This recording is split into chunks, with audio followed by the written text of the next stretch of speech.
Hello students, today we are going to start the topic use of models।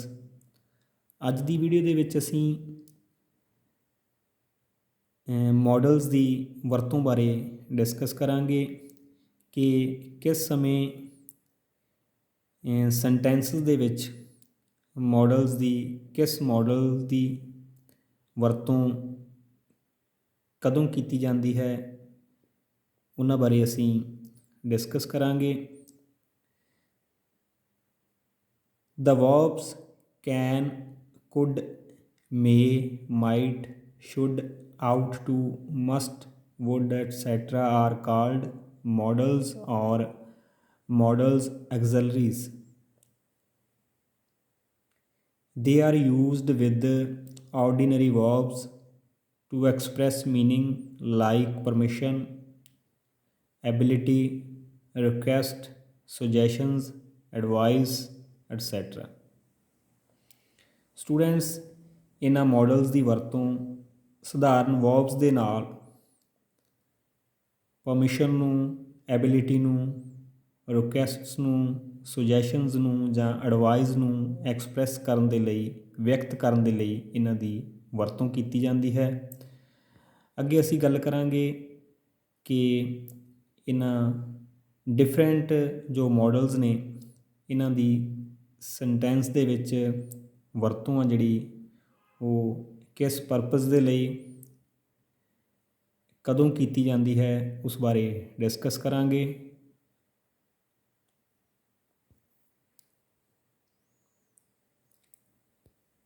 Use of models in sentences, ਵਾਕਾਂ ਦੇ ਵਿੱਚ models ਦੀ ਵਰਤੋਂ, ਇਸ ਬਾਰੇ ਅਸੀਂ ਡਿਸਕਸ ਕਰਾਂਗੇ।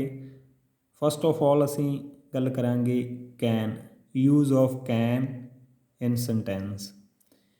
Can is used to express ability, request, possibility, permission etcetera. Can ਦੀ ਵਰਤੋਂ ਸੈਂਟੈਂਸ ਦੇ ਵਿੱਚ ability, request, possibility and permission ਨੂੰ ਵਿਅਕਤ ਕਰਨ ਦੇ ਲਈ ਕੀਤੀ ਜਾਂਦੀ ਹੈ। ਜਿਸ ਤਰ੍ਹਾਂ for examples, I can speak English। ਇੱਥੇ ਕੈਨ ਦੀ ਵਰਤੋਂ ਐਬਿਲਿਟੀ ਨੂੰ ਐਕਸਪ੍ਰੈਸ ਕਰਨ ਦੇ ਲਈ ਕੀਤੀ ਗਈ ਹੈ। Smoking can cause cancer.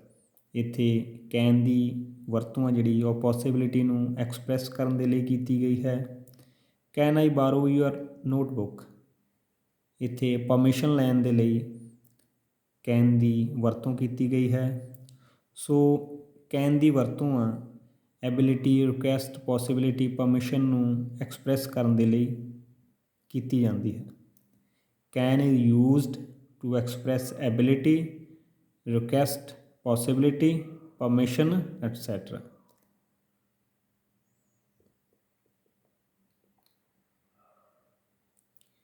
ਅੱਗੇ ਅਸੀਂ ਗੱਲ ਕਰਾਂਗੇ use of could.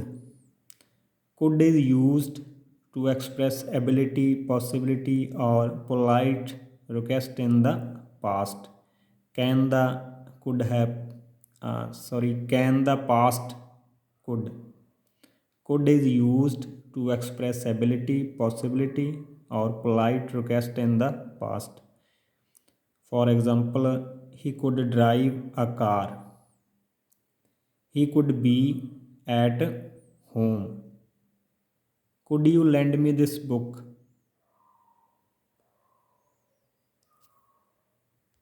So past ਦੇ ਲਈ ਆਪਣੀ ਐਬਿਲਿਟੀ, ਪੋਸੀਬਿਲਿਟੀ ਔਰ ਪੋਲਾਈਟ ਰਿਕੁਐਸਟ ਨੂੰ ਐਕਸਪ੍ਰੈਸ ਕਰਨ ਦੇ ਲਈ ਅਸੀਂ ਕੁਡ ਯੂਜ਼ ਕਰਦੇ ਹਾਂ। Could is used to express ability, possibility ਔਰ polite request in the past. ਅੱਗੇ ਅਸੀਂ ਗੱਲ ਕਰਾਂਗੇ ਯੂਜ਼ ਆਫ ਮੇ। ਮੇ ਦੀ ਵਰਤੋਂ ਬਾਰੇ ਗੱਲ ਕਰਾਂਗੇ। May is used to express possibility or permission.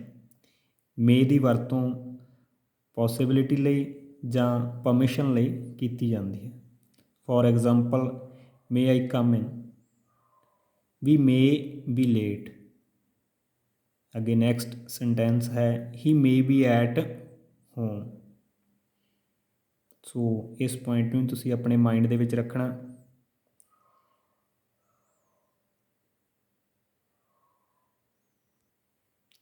Next modal ਹੈ might. Might is used to express possibility in past and future. Past ਔਰ ਫਿਊਚਰ ਦੇ ਵਿੱਚ ਪੋਸੀਬਿਲਿਟੀ ਨੂੰ ਐਕਸਪ੍ਰੈਸ ਕਰਨ ਦੇ ਲਈ ਅਸੀਂ ਮਾਈਟ ਯੂਜ਼ ਕਰਦੇ ਹਾਂ। For example he might be hungry. I wished you might go abroad. It might rain tomorrow.